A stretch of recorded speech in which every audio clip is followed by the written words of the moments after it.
For people who want to know what is the KeithAndrewNetwork, the whole point of my talk show is to show you that even with having a learning disability, I can still amount to something. And at the same time, I'm able to turn myself into an example for people out there dealing with any types of learning disabilities and disabilities to never give up and prove people wrong. Prove to them that labels do not dictate who you are and who you're going to be, so prove them. Still amount to something. Hi, I'm Carol Jacobanis, and I was just interviewed by interviewer extraordinaire Keith Andrew on the Keith Andrew Network. Ladies and gentlemen, you're watching the Keith Andrew Network. This is episode 949. That is right, 949. Today, we sit down with professional actress, well-known professional actress, my good friend Carol. Welcome back to the Keith Andrew Network. Hi, 900 and how many episodes? That's amazing. Yeah, 949. Congratulations. I appreciate that. I think the last time you were on my show, I was in the 600s. Yeah. I think that's right. That sounds about right. So you've been busy since I've seen you. Oh, absolutely. Now, the first question I want to ask is, how have you been? And has the pandemic hurt your career, or has it given you time to sit back and reflect? I have been well, and although the pandemic, I lost a very beloved teacher early on, and that obviously was very hard, but I'm lucky in that I was not as deeply affected or as closely affected as a lot of people. Voiceover was really interesting throughout the pandemic. I mean, as an industry, it has been profoundly affected, and yet it was an industry that was more prepared for something like this than I think anything else, because so many of us before the pandemic had home studios. We were already auditioning, recording from home, so we were set up to go. There were still a lot of changes that happened in the industry. And for me overall, yeah, it's been a really interesting time. I think that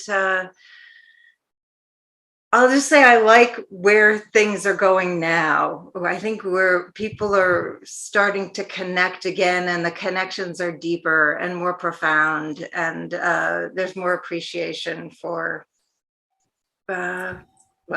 connection. No, I agree. A lot of people say, my brother says it's going to be one more year when the shot comes out. On behalf of the Keith Andrew Network, make sure to get vaccinated, because the sooner everyone gets vaccinated, the sooner this garbage can be over with and we can go back to normal. Until the next pandemic, but one pandemic at a time, right? Good phrase. So last time we talked about the icebreakers, but I want to make this fun because I want to make a difference. So I'm looking at your IMDb, and you've done tons of great animes. A lot of them I'm not really familiar with, but hey, I'm always open-minded. But with that being said, I'm going to talk about the two that stand out, because I went to the end and I worked my way forward. So the first two that actually stand out is you were on Pokemon and you were on Kirby. Yes. I barely remember Kirby, to be perfectly honest, but I do remember Pokemon. I had a lot of fun playing two different characters on that. And especially fun was Madam Much Money, because she's such a crazy, dynamic, out there character, and those are always super fun to play. What were some of your fond memories about being on Pokemon? One thing that I loved was being able to repeat Madam Much Money. She had an episode, and then she came back, and she was like a new and improved Madam Much Money. So that's definitely a memory. And of course, the directors on that show were fabulous. So getting to work with them was the best. Absolutely, Dale. So Pokemon was from 1999 to 2001. looking at your IMDb, and you were also on the 2002 one where I'm horrible at pronouncing names. LOLA. That's someone who Oh, you played? Lola. Yes. Lola. Yeah, Brock's mom, Lola. Well, that's Lola. pretty interesting. Well, I knew Brock had him. Actually, I didn't know Brock had a mother. She makes a little appearance in there. So, what can you tell us about the backstory on that? Um, what I think that she's so barely in the story, but it's great that she does have an appearance in there. So at least we get a sense of, yeah, he has a family. No, absolutely. Even in season one, they introduced the father. Mm-hmm. So, the other thing I want to ask you is you were on the hit show War and Order SVU. So, I watched. It was great. oh, I didn't mean to interrupt. I apologize. Oh no. So, I want to ask you, what was some of your experiences? Because, oh, there's two questions. The first one is, people are like on the set, people are like kind of standoffish, they stay in their trailers. Did you interact with the cast? Was there anyone that went out and made an impression on you? That entire set is absolutely wonderful, and they are friendly, which is amazing because they're working under such not, I don't want to say tough conditions, but it's hard to put out that many episodes in that short a time. They're really cranking out episodes, and yet they managed to do it at such a high level of real quality, real attention to the acting, real attention to the detail. I remember distinctly when I got there and I was in the makeup trailer, Mariska Hargitay was there, and she went out of her way to come over and say hello and introduce herself. And that was, that meant a lot as someone who is just going to be on set for one day. We had a scene together later, and she was fantastic. And they're working so hard, but that set is like a well-oiled machine. Everyone there is working at the top of their game. Absolutely. Now, the next question I want to ask you, a lot of people, for an example, if you look up, most said Bring It On, but I guess I have cheerleading on my mind. Kirsten Dunst. Even though she is cute, I still think the background girls are better looking, regardless of that.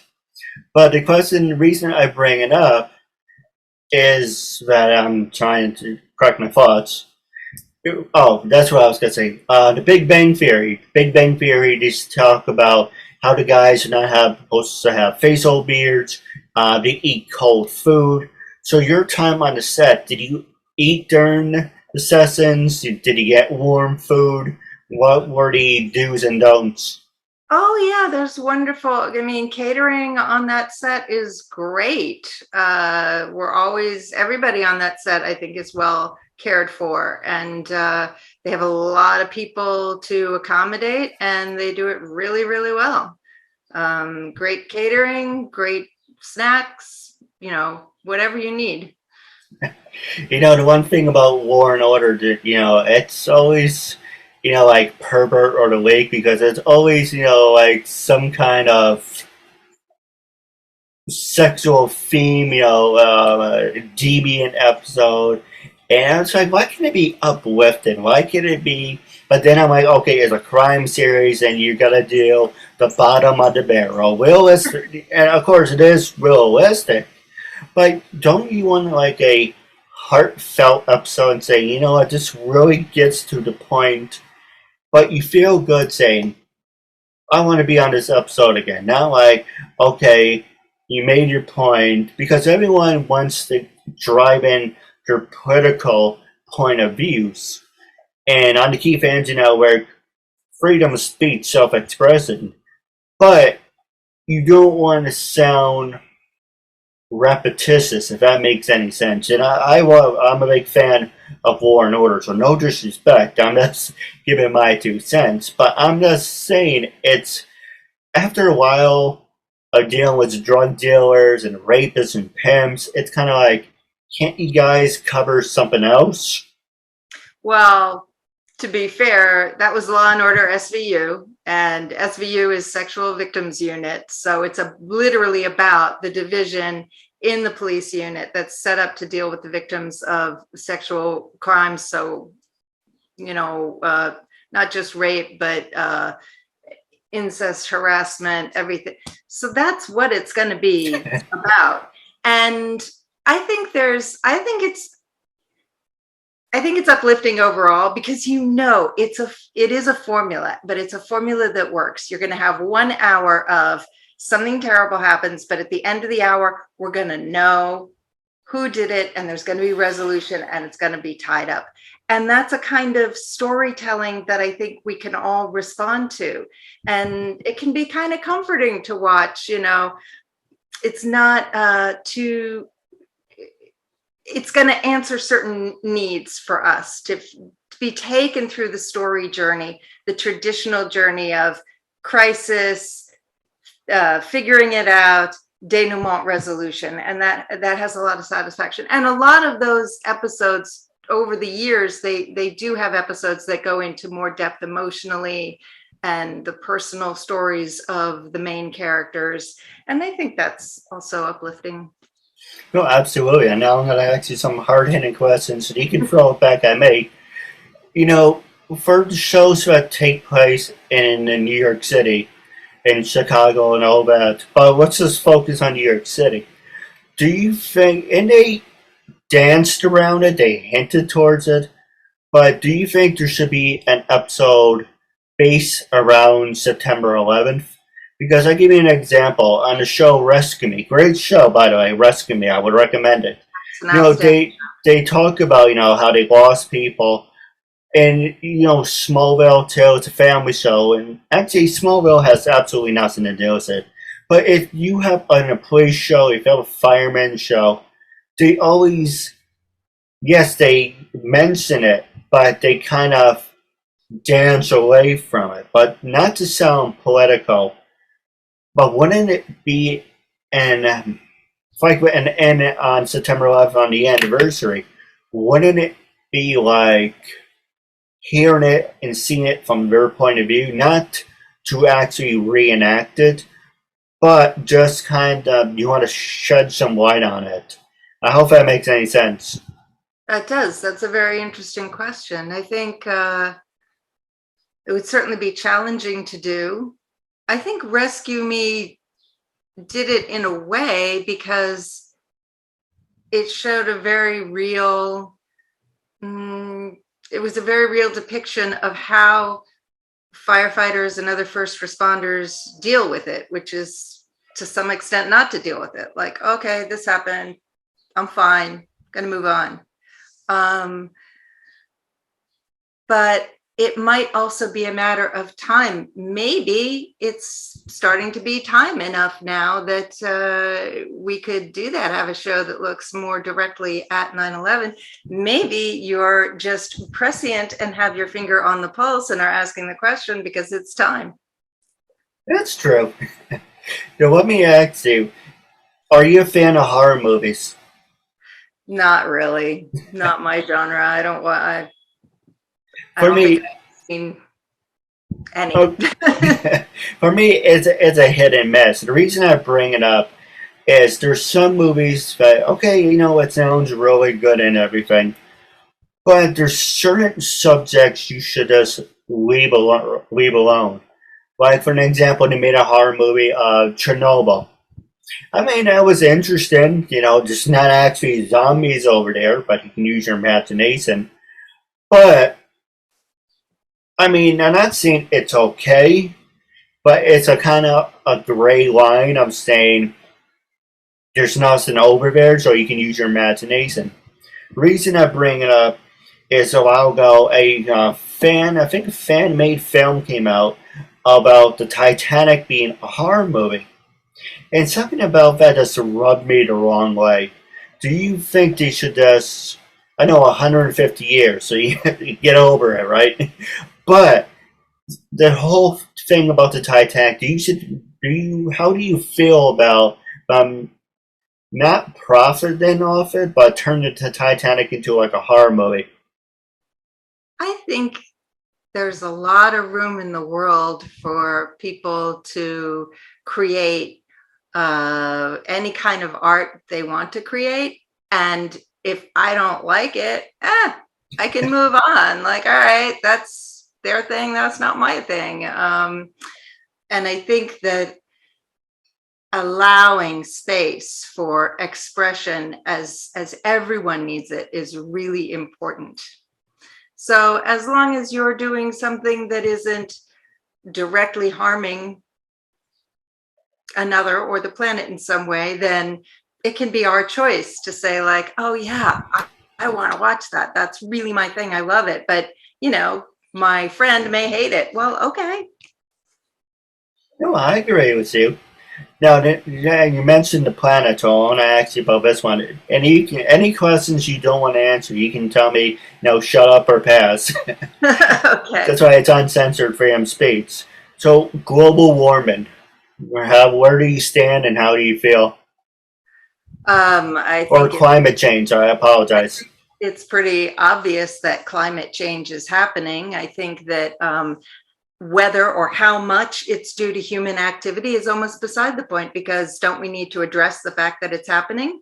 So however we can reduce it, we all need to take responsibility for that. And looking at, you know, pointing fingers and saying, well, this country isn't doing, or that country, blah, blah, blah. It doesn't matter.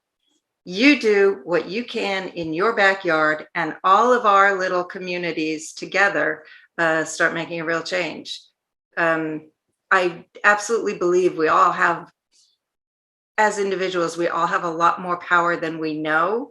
And the more we step into that power and take responsibility for that power, the better our own lives will be, and the better the life of the planet will be. That's true. And I know a lot of people say in 100 years, New York City, Long Island will be underwater. But you don't even have to wait that far. I mean, minute by minute or day by day, Louisiana's going underwater. You know, no one wants to live down there anyway. So it's the sooner the better for that. But, you know, for people who live in California, you're going for a drought. Right now, I was told, because it's not raining, we're in a level 1 drought. But it's not anything compared to California. But the reason I bring up California is, I don't know if you may know or may not know, in Israel, they have a way of turning ocean water into drinking water. So if they can do that, there's absolutely no reason why we can't turn the same exact thing for California. There's no reason for that to be a desert. Desalinization of water is a process that we've known for a long time. They use it on ships, which I know because many years ago I worked on a ship. But it's so far as I know, it's very, very expensive. And I don't know if we know here how to do it on a large scale. But you're right. It's absolutely, they're doing it in Israel, so we could learn. Absolutely. I didn't know you worked on a ship. When I was in college one summer, I worked on the ship. Oh, that's pretty interesting. What type of ship? It was an oil tanker that was going from between Long Beach, California and Valdez, Alaska. And I worked on it for just short of 3 months. And it was fascinating. It was great. Yeah, it's really funny you should mention that. And if I interrupt, you know, just kind of like a little lag, I apologize. No, go right ahead. You mentioned an oil tanker, and there's this video. If I find it, I would definitely send it to you. There is a oil rig in the middle of the ocean where someone actually turned it into a house. So there's actually a challenge where you can, I think it's like stay there for 24 hours or 48 hours. And it's like, oh yeah, that's cool. But you're in the middle of the freaking ocean. And it's not really safe because it is falling apart. But it's kind of like, yeah, it's nice. You are excluded because you're in the middle of nowhere. But it's like, what, God be with you? If there's like a big storm or anything. It's so, if you were challenged to stay on an house / oil rig would you do it for $1,000 or more? Well, I don't know about a falling apart house or oil rig, Yeah. but I would do it for nothing because my favorite thing about working on the ship was the days when we were in the middle of the ocean and you could see no land, nothing but ocean and sky. And you're in that vastness. It was absolutely beautiful and I loved it. Well, you probably look at it like the next thing I'll say. There's this horrible movie, Snowpiercer. It was pretty much a country episode of I can think of the name, but I can't really see it. But it was pretty much an episode of the show. But the point is, they made a joke about Alaska, and the guy's like, "I hate Alaska. It's all you have here is darkness and silence." Well, half the year you have darkness and the other half you have light. When I was in Alaska, they try to trick newbies on the ship by saying when you get off, like, oh, we can stay. It's the sun isn't even setting yet because of course in the middle of summer, the sun it sets and you get a little dusk and then it starts to rise again. And so it never gets completely dark. No, absolutely. And they also do paint their windows black too, so they do have that. But that would drive me crazy. 4 months of sun, 6 months of night. You probably have like a mental breakdown. I don't think I could do it full time. So I'm going to do something special for you. With the last 8 minutes, I'm going to pass it over to you. Was there anything you wanted to promote? Anything you want to talk about? This is your time after all. Oh, wow. I don't know. I have a number of projects that I'm having a lot of fun with going on. And one is that I am nearing completion of a draft of a book I've been working on for a long time with my partner. It's about his story as an Israeli operative.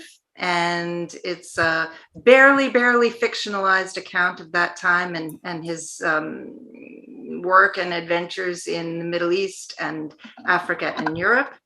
And I'm hoping to have it completed by September and be looking for agents then. So that's the most exciting thing for me that I'm working on these days. No, absolutely. And now, are you a ghostwriter? Not a ghostwriter. I'm very much writing it with him. It's an incredible story, and he's been telling me bits and pieces over the years. And we finally sat down one day and we're like, all right, what are we going to do with this? So writing's not really his thing. And even though he speaks English perfectly, it's not his first language. In fact, this project started by him writing stories longhand in Hebrew in notebooks, and then he would tell me the stories in English, and I would type them into a manuscript. And from there, I've been turning it into a novel. Yeah, it's funny. We should be on the subject. A lot of people always said to me, "Oh, Keith, you should write a book." But in a way, it's kind of like I should, but I don't feel. I guess I'm my own worst enemy. I trying to find a word for it. But I'm gonna be honest. I don't feel like I accomplished. I mean, yes, I made a statement. People with disabilities, you can still amount to something. Obviously, I've been doing this for almost 1,000 episodes, but I feel I should do some more. Maybe be on TV some more. Be on radio. Maybe be on a TV episode. Then say, "Hey, look at what I did." Because right now, you look at an iceberg. You look at the very top, and then you look at the ladder. You're at the very bottom, and you just took those first 3 steps, but you're still looking up, saying, whatever scenario we want to talk about, you grasp the glass ring, climb the ladder, break the glass ceiling. But the point I'm trying to make is, you just took those first 2 steps. You got yourself out there, and you reach a goal. But you don't want to say, "Hey, I got accomplished to all this." But it's kind of like what's next. It's Mhm. kind of like it's just as far as you're going to go. It's people. I used to say the scenario. People will give you the rope. They will give you as much rope as they feel that you are capable of using, but they don't want to give you enough rope that you can hang yourself. So I feel like I got as far as I can go. But when someone say write a book, it's like, yeah, turn myself in an example. I was on public access ones. I did a bunch of radio and podcast shows. But to say you wrote a book, it's kind of like I don't feel like I'm ready. But what is your opinion? Because you've been on the show 2 times.